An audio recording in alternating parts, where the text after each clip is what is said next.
अस्सलाम वालेकुम। कैसे हैं आप सब? उम्मीद करती हूँ सभी ठीक होंगे। मैं हूँ सोलह जहाँ और आप देख रहे हैं मेरा कुकिंग चैनल लेट्स बेक। आज आपके साथ बहुत ही ज़बरदस्त पिज़्ज़े की रेसिपी शेयर करूँगी और ये इतना मज़ेदार टेस्टी होगा ना। डबल पिज़्ज़ा हम इसका बनाएंगे और ये बहुत ही टेस्टी होगा। टेस्ट में इतना ज़बरदस्त होगा कि जब आप इसको टेस्ट करेंगे ना तो आपको मज़ा आ जाएगा। इसकी लुक इतनी ज़बरदस्त होगी।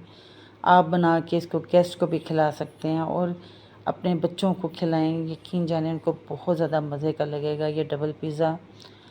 रेसिपी अच्छी लगे तो ज़रूर लाइक कीजिएगा। आप सबकी सपोर्ट मेरे लिए बेहद कीमती है। तो चलिए इसको बनाना शुरू करते हैं।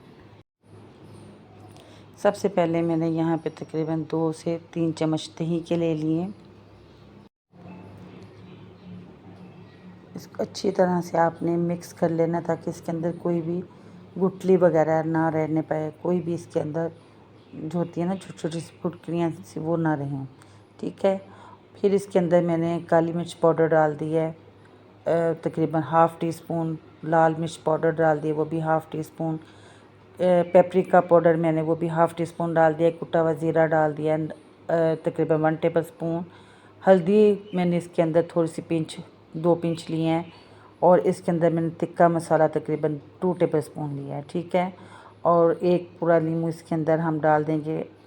अच्छा, नमक मैंने क्यों नहीं यूज़ किया, क्योंकि इसके अंदर हमने चिकन टिक्का मसाला डाल दिया ना, तो उसके अंदर भी नमक होता है। तो आपने नमक देख लेना है। अगर आपको नमक कम लगे तो फिर आपने नमक डालना है। मैंने वैसे इसके अंदर थोड़ा सा नमक भी शामिल कर दिया था।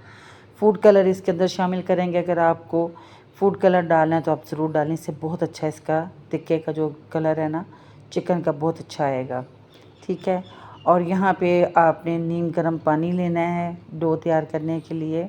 और इसके अंदर मैंने तकरीबन 1.5 चम्मच जो है ना चीनी के शामिल कर दिए और एक पूरा पैकेट ईस्ट जो तकरीबन 8 ग्राम होता है वो इसके अंदर शामिल कर दिया है। ऑयल, कुकिंग ऑयल जो है ना वो तकरीबन 6 से 7 चम्मच मैंने इसके अंदर शामिल कर दिए हैं। अच्छा, यहाँ पे मैंने थोड़ा सा मैदा ज़्यादा लिया है। ठीक है। आप चाहें तो इसको तकरीबन आप 2 से ढाई या 3 कप में भी आप इस पिज़्ज़े को बना सकते हैं। ठीक है। और इसको डाल के आपने अच्छी तरह से पहले इसको मिक्स करना है। फिर हम नीम गर्म पानी के साथ इसको गूंद लेंगे।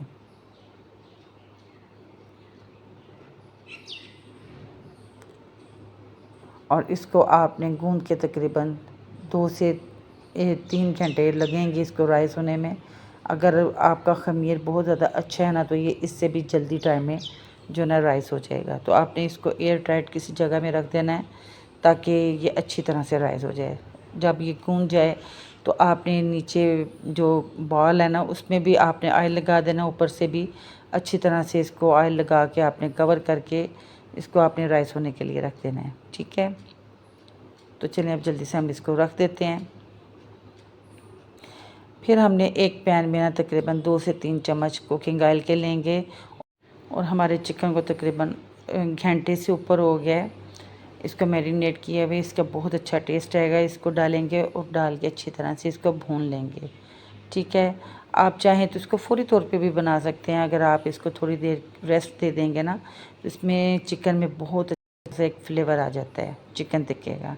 अच्छा, यहाँ पे व्यूअर्स मैं आपको बता दूँ, इसको कुक होने के बाद अगर आप चाहें तो इसके अंदर आप कोले का स्मोक भी दे सकते हैं। ठीक है। लेकिन मैंने फ़िलहाल नहीं दिया क्योंकि हम इसको चिकन टिक्का पिज़्ज़ा बना रहे हैं। तो अगर आप चाहें तो कोले का स्मोक दे दें।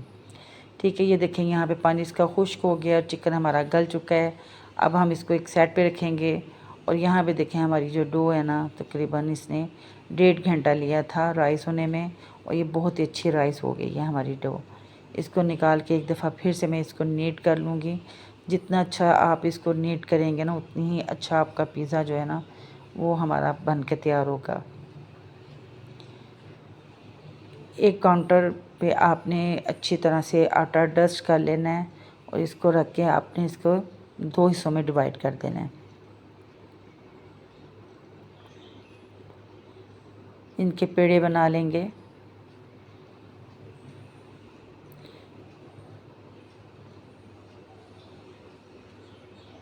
और एक पेड़े को जो हमने अभी फ़िलहाल साइड पे रखा है इसको आपने कवर करके रखना है। ठीक है। और इसको अच्छी तरह से आपने बेलने के साथ इसको जो है ना हम रोटी को बेल लेंगे।